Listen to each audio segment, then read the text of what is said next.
Hi guys, and welcome to the weekend preview show. We're here at the Emirates. Of course, the biggest game of the weekend is Arsenal versus Chelsea, but we're going to take you through all of the Premier League fixtures this weekend. And I'm joined by none other than... Flex, what's going on? I'm good, and I'm not happy to be here, but hey, we've got to get into it. Let's go.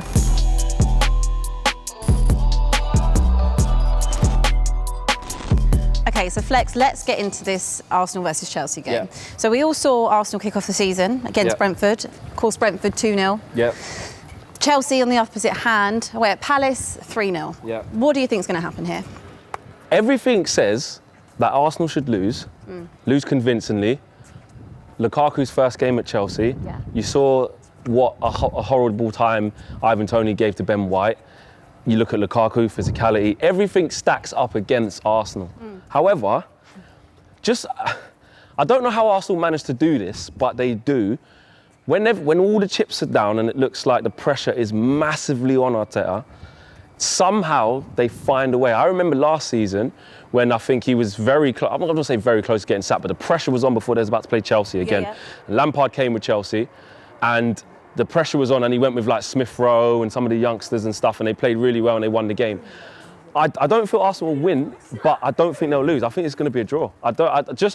Only because everything says they should lose. I know, and I totally get it. And also the fact is that Chelsea do have that weird thing when it comes to Arsenal. It's like a bit of a bogey team with them, isn't it? And it could happen. You touched on Romelu Lukaku, who's back in Chelsea, in Chelsea colours. Are we expecting him to just hit the ground running?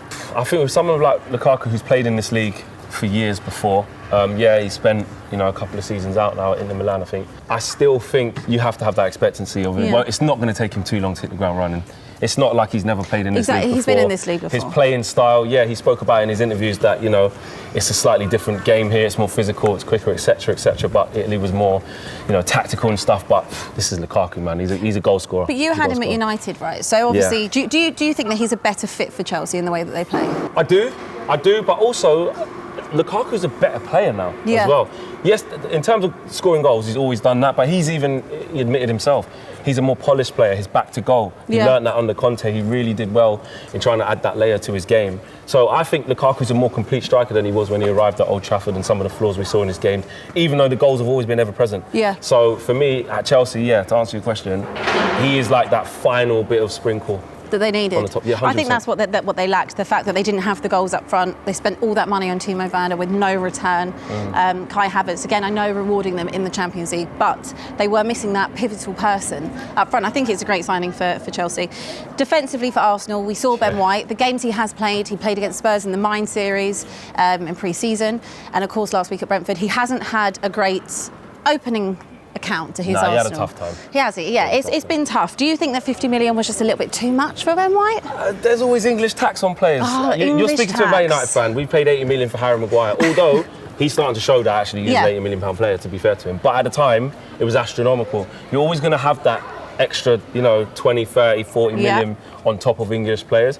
Ben White, for all the banter that's been flying around, because, that just happens towards Arsenal when they're not doing very well, Ben White's a good player. Yeah. He is. I do think 50 million is too much for him. But at the end of the day, what I think we forget about the smaller clubs is that these players are only worth as much as how much they mean to those smaller clubs. Of course. Brighton are well within their rights to say he's our best defender. And he's young, he's up and coming, he's got aspirations to be in the England squad. He's 50 million to us. Same with Jack Grealish. Aston Villa, he's their best player, he's their captain. We might not think he's worth 100 million, but to Aston Villa, that's what he's worth. And if someone's going to pay it... 100%. Same if it was, say, Watford, Ismail Assar, they're going to put a high price tag on him because he's their best player. So I respect that. No, I totally agree. We've seen Arsenal re-sign Martin Odegaard today, actually, which is, I guess, quite exciting for them. They know what they're going to get. He's already got the experience of playing in the Premier League, playing in North London. Happy with that, or you think they should have looked elsewhere? I'm going to be honest. Look, I don't watch Arsenal week in, week out, so maybe my view is obviously not going to be of that of an Arsenal fan. But me personally, I just think he's okay. I just think he's okay. I don't think he's awful. I don't think he's something to write home about. I mean, he does need a home now. He's been on quite a lot of loans, was it? He's been at Real Madrid for like 6 years, hasn't broken there, and he does look neat on the ball, looks tidy. He looks like he's got an eye for a pass, which is what Arsenal need. But I just look at Smith Rowe, who obviously actually is the Arsenal number 10 as well. Absolutely. Invested a hell of a lot into him. He's young, I get it, so you can't just put all that on his shoulders, but I think they're very similar players. I think Odegaard, though, won't be able to play out on the wings like Smith Rowe can in certain games. I accept that. It's an option for Arsenal. But it's an option for Arsenal. So I think for Arsenal, because they're lacking so much and they needed that creative player, he's going to tick boxes in terms of what they need. But I don't... Is Odegaard going to be the catalyst to fire them back into the top 4? I'm not really so sure. I agree. I don't think it's. I think they're still quite away from that. Another one that joins Arsenal is Aaron Ramsdale. Yeah. It's a bit weird because we spoke about this before. You know, you sell Emi Martinez to Aston Villa. Okay, great keeper. Obviously wanted to be number 1, and they chose Leno. They sell Martinez, and now they go and pay 24 million plus, 6 add-ons, taking you to 30 for Ramsdale. Is that bad business? I think Arsenal fans are entitled to be asking questions because it doesn't make sense. Yeah. I think Emi Martinez, we can see, is a fantastic goalkeeper. He was at Arsenal 10 years and didn't get a chance, won him the FA Cup and then got sold. Yeah. And you have to praise him as well, though, 100%. Right? Great. I didn't even realise, obviously I don't support Arsenal, but I didn't realise he actually was at the club that long. Yeah. Obviously without playing and going on various loans and stuff. And he backed himself. He backed himself, so big up to Martinez. But what I would say is the Ramsdale situation is weird because Sam Johnson's sitting there. I'd go for him over Ramsdale. But again, looking at it, they do need a second keeper. Runnison was not good. No. Matt Ryan, I think, went back.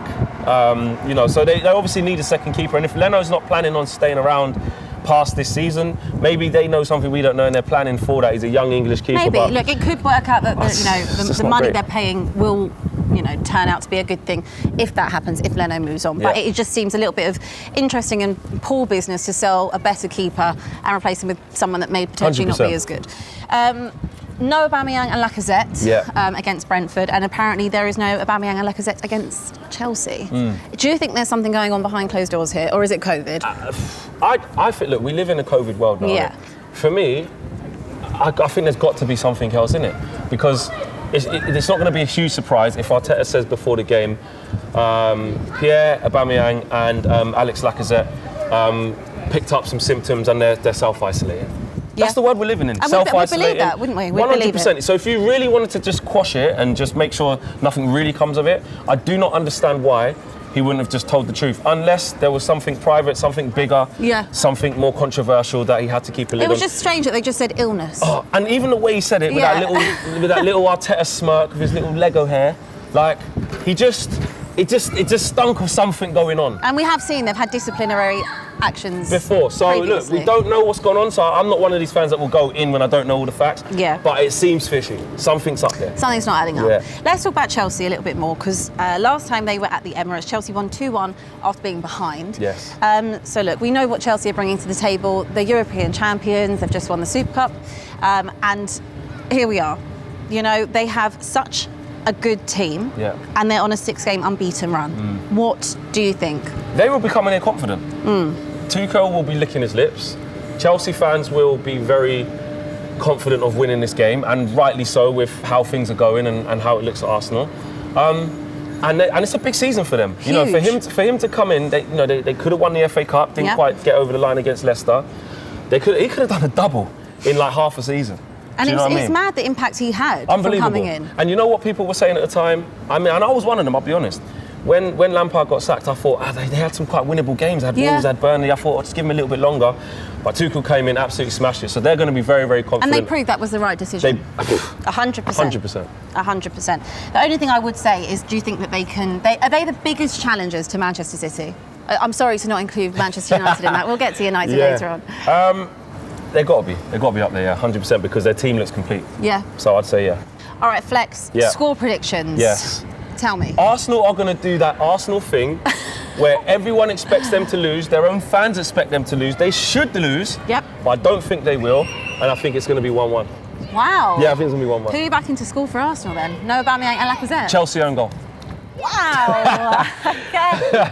Okay, well, I'm going a bit more straightforward. I think it'll be a Chelsea 2-0 win, but Arsenal fans, I'm not saying it just to be biased. I just think it'll be tight. I think you'll play better than you did against Brentford, but I still think Chelsea will have more than enough to get them over the line.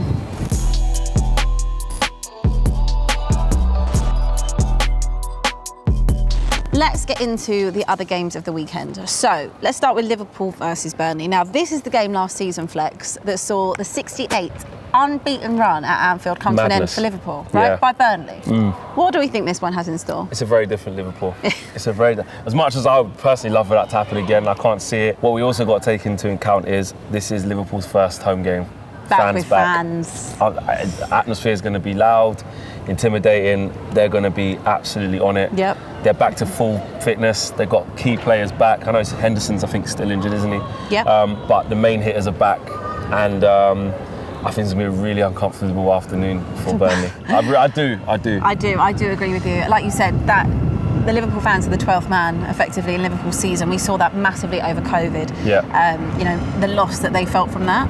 And of course, now with everyone back fit, we just saw how deadly they can be last week. Salah, Firmino with the goals. And the thing is, Salah is doing his thing, and there's talks like, he wants a new contract, or his agent's talking and stuff like that. But one thing Mo Salah does is just get his head down and always performs. He does only have 2 years left on his contract, so that is kind of like a question over Liverpool. Yeah, they've got to re-sign him.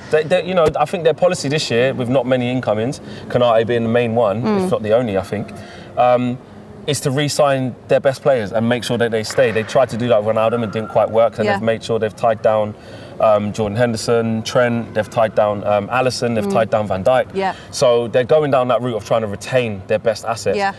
That front three, though, Jamie Carragher was talking about it a lot last season in terms of might need a bit of a refresh.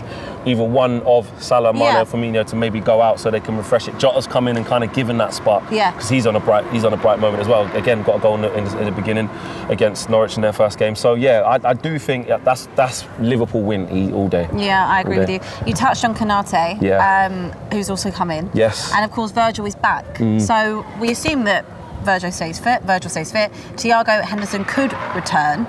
So, like you said, it is a really uncomfortable afternoon, isn't it? It is. I think Liverpool are getting, like I said, back to their best. They're going to feel like they're going to be back in the title conversation by getting their players back. Look, I'm not always going to feel sorry for Liverpool as a Man United fan, but they had some ridiculous injuries last year. Massive if injuries. No team can cope with the players that they had out. They can't. As much as I'd love to, enjoy that it happened because they were out of the running.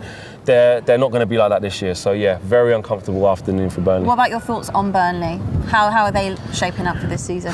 Burnley, I just they lost, of course, opening day to Brighton. Yes, they did, and they were 1-0 up as well, doing what Burnley do. Set pieces. Being difficult to beat and having their own set piece. The way that they are on set pieces and being a threat to teams. I think Burnley will be what Burnley are, which is, it's difficult to go to Turf Moor at the best of times. They can shock you though, they're big, physical. But I think once you take out that physicality and deal with the physicality that maybe a Chris Wood's going to give you, or a Barnes, or once you take out that set pieces, like Tarkowski coming up from corners, you kind of nullify most of their game. There's not much quality beneath that. There's not much quality beneath that. But you have to earn a right to play against Burnley. Liverpool will have to be on it, but I just think they will because the fans will be back. There's no complacency. They're not in like a negative moment like they were when Burnley showed up last year. Premier League's a crazy league. Anything can happen. It is. Anything can happen, as we know. Let's talk about Southampton versus yours, Manchester United. We saw Manchester United. Wait. Who do you think's going to win though? What do you think the score's going to be? Of course. What is the score going to be? I'm going to go 4-0 Liverpool. 4. I'm so sorry, Burnley fans. You're not going to think I've got an agenda against you, but I promise you I don't. I think Burnley might get a consolation from a corner or something. I'm going to go 3-1. 3-1. Liverpool. Okay, nice. I like the consolation. Yeah.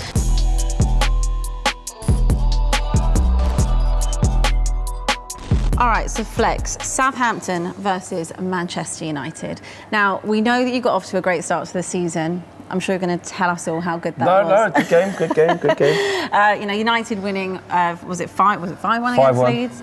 And of course, Southampton losing 3-1 on the opening day to Everton. Southampton have had so many outgoings, right? A lot of their best players have gone. You look at Vestergaard, you look at Danny Ings, they're big misses. I think Aston Villa are trying to get Ward-Prowse.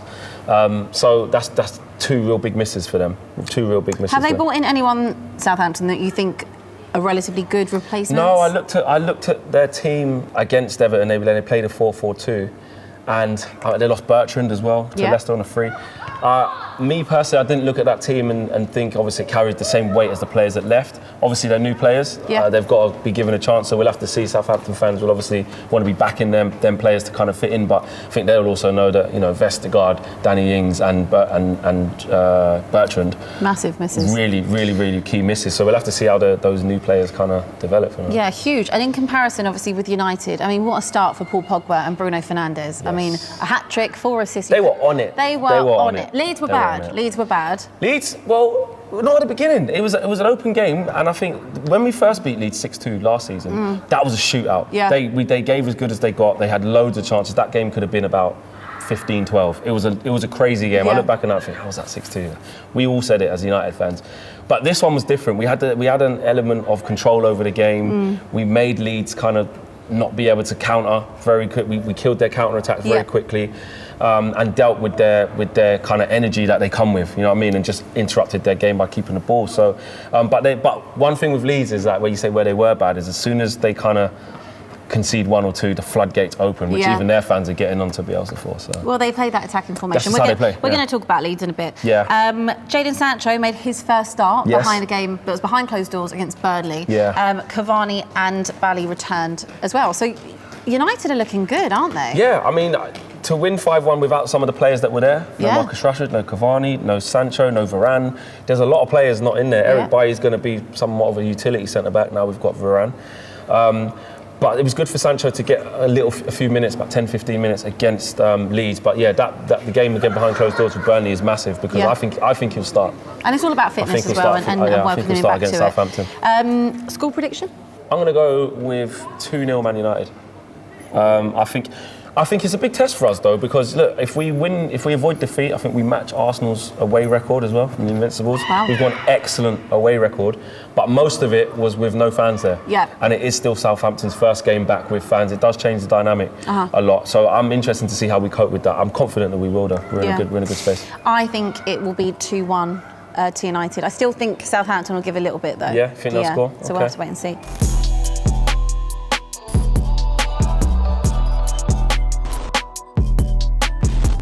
Another game on the weekend, which is for some reason not on TV, by the way, because I think it's a big game. Yeah. The return of Nuno to Wolves. Yeah. Wolves v Spurs. And of course, Spurs are now on a 7-game unbeaten run. I did not know that. Are you? Apparently so, according to the stats. What, you including friendlies and that? Yeah, I think play like Barnet and that. Yeah. Fresh off that massive 1-0 win against Manchester City, whilst of course Wolves lost to Leicester 1-0 on the opening tight day. Game, that, yeah, it's a tough game. It's going to be different for Spurs because obviously they can't play how they played at home last week. They're going to have to, kind of adapt to Wolves. Wolves with a new manager. What do you see happening with Wolves this season? Yeah, that's Nuno going back there.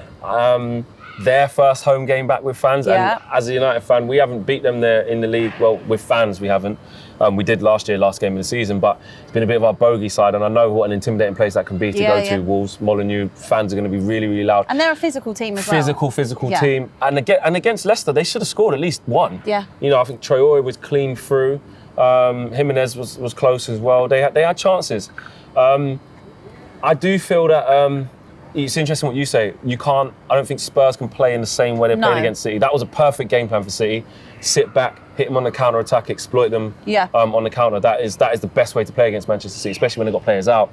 Against Wolves, Spurs have actually struggled against Wolves physically. They've got the results sometimes nicking it at the end, but actually historically they haven't done too well. But they're going for a transition as well. Obviously, Nuno not there anymore. So I think that's a really close game. I don't want to be boring. I think it's a draw all over it. 2-2?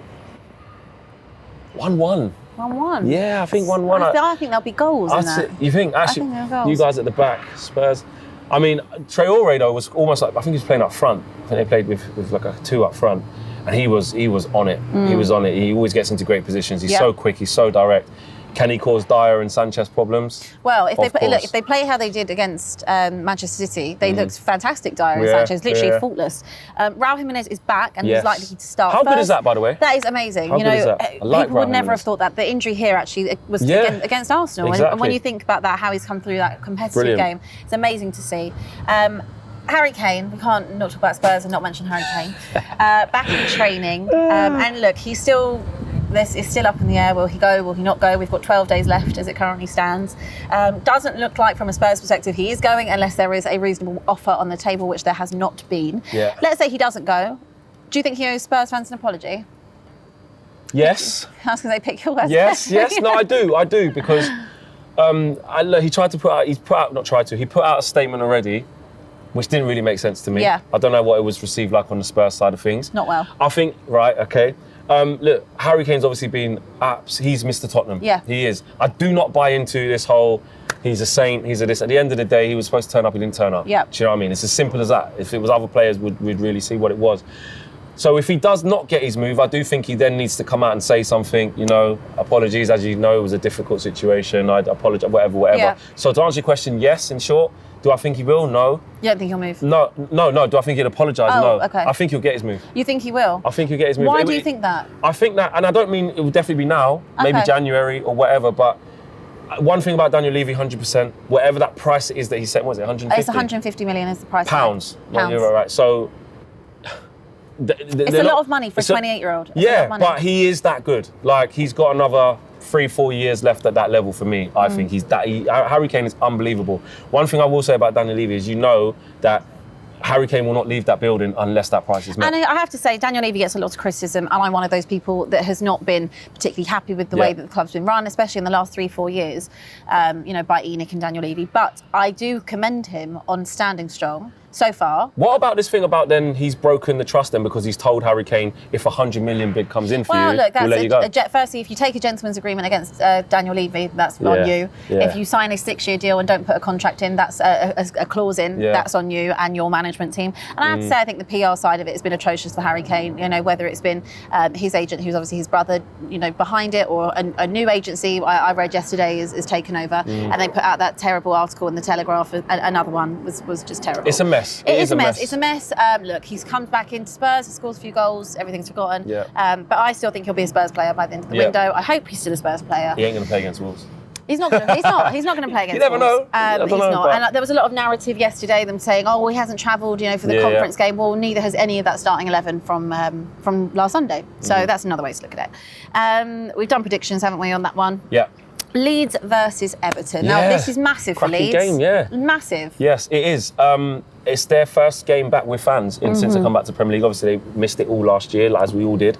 And I feel that Everton as well, under Rafa Benitez, he's got a big point to prove, obviously, with the Liverpool connection. I feel like if he doesn't get a good start, he's in trouble straight away, because I feel like Everton fans are going to be waiting to jump any little thing. Because he hasn't got much support. Because of obviously where he's coming from. He's always going to have that. But the only thing he can do to quash that is to get points on the board, which they managed to do in the first game against Wolves. Leeds, though, first game back at Ellen Road, fans on it. Yeah. Got battered by us last week. And also Calvin Phillips, I think we're assuming is going to come into that lineup. Yeah. I think that's a really close game.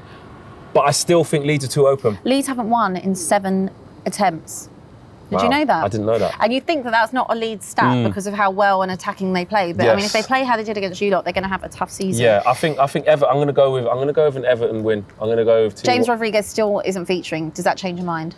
No, I think he might leave. I don't think Rafa Benitez fancies him very much. I don't think Rodriguez fancies Everton anymore. I don't think he fancies. It's just kind of broken down. It's like he went there because Carlo Ancelotti was there. Ancelotti was like, that club that we both used to kind of be at. Like, I'm just going to go back there. It's not a problem. We could see a return. And he just left him there. So I'm gonna go with a 3-1 Everton win. 3-1 Everton win? Yeah. Wow. Okay. Yeah, I've got a feeling that Leeds will just be open. I think it'll be quite tight and cagey. You might get to 1-1. Yeah. And then they'll make a couple of mistakes and be open. Okay. And then, but Everton will find it tough. Okay, I've just got a feeling I'm going to go with a 2-1 Leeds win. Yeah. I think that the crowd are going to be a massive help to Leeds.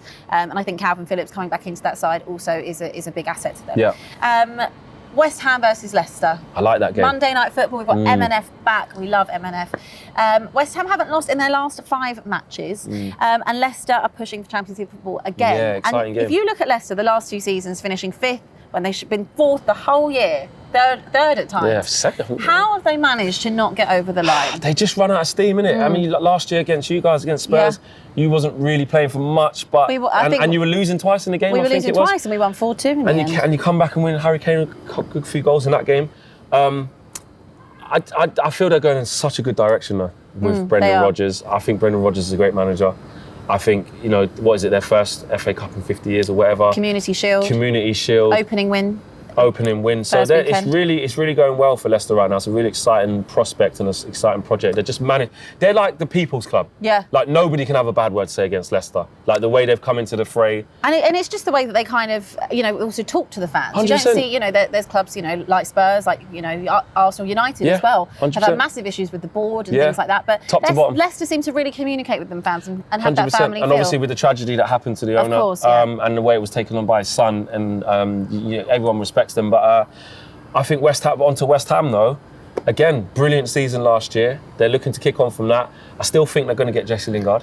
Do you still think? I still think that they're trying to. I know that much, and I just think a decision will get made. And I think I've got a feeling in the last few days of the window, I think he'll move. It would be a good move. Definitely for Lingard. I'm surprised it's not done already. Yeah. And for West Ham, it's perfect. Look how happy he was there last year, scoring goals, celebrations galore. And if he's not going to get back into that United side, which is probably unlikely, looking at the signings United have made, it is probably time to say goodbye and go on to new pastures. World Cup in next season. Yeah, and the form he was in, he was a very big shout for the Euros as well.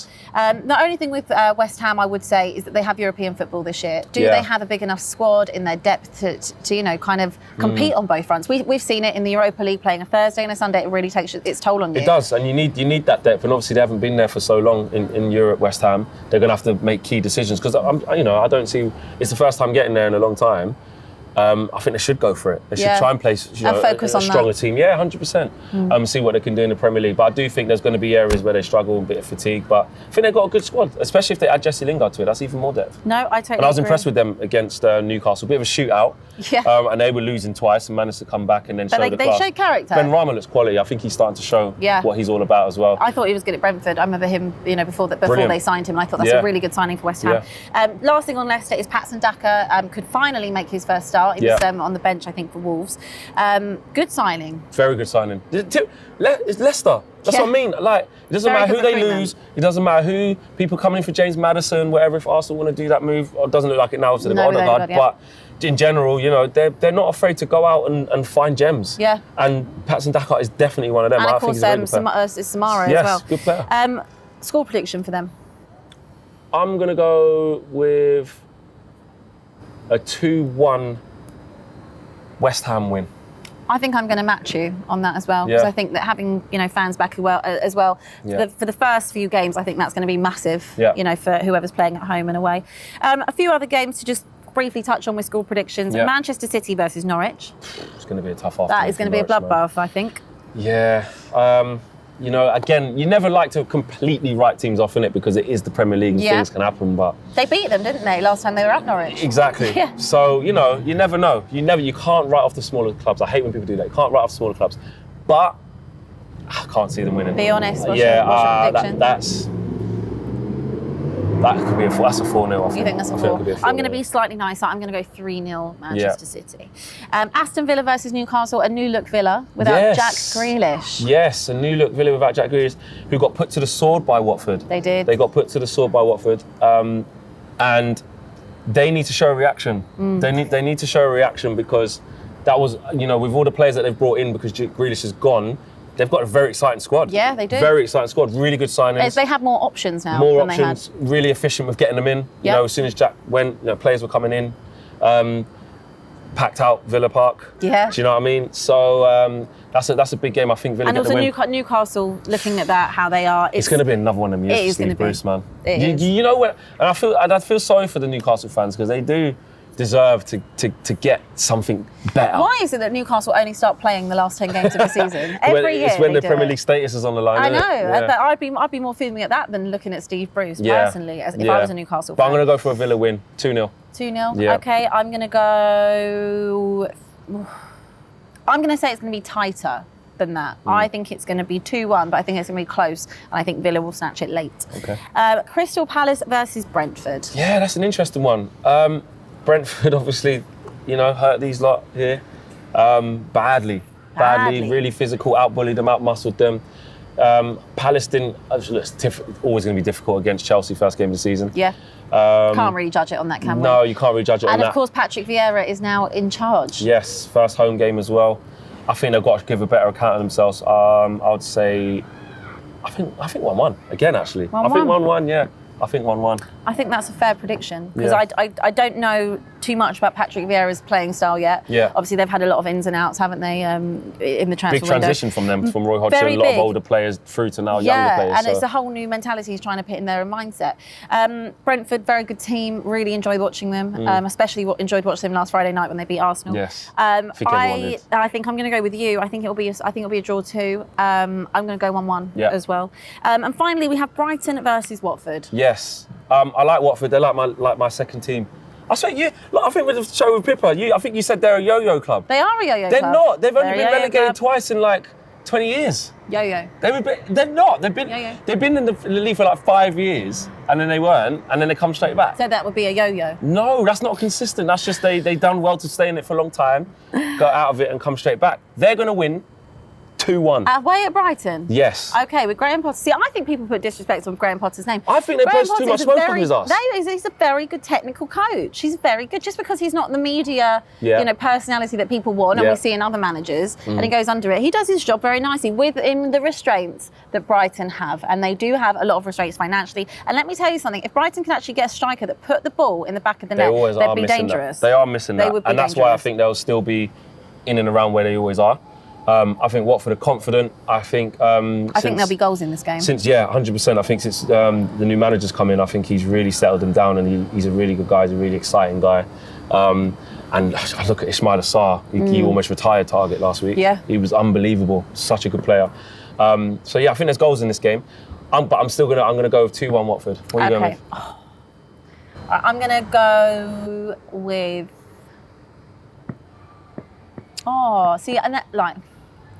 You make a very good case for Watford. Because it's true, told you. I still think Brighton will get a result. I'm going to go 2-1 Brighton. Okay. I don't think there'll be a nil in that. So that's everyone. Yeah. We have completed our preview for this weekend's games. See who's right and see who's wrong. I know. I think we should keep a tab. We should actually do that. I think that might be something that we need to look into doing. But thank you guys so much for joining us, and obviously we'll see you on Monday for the weekend roundup show.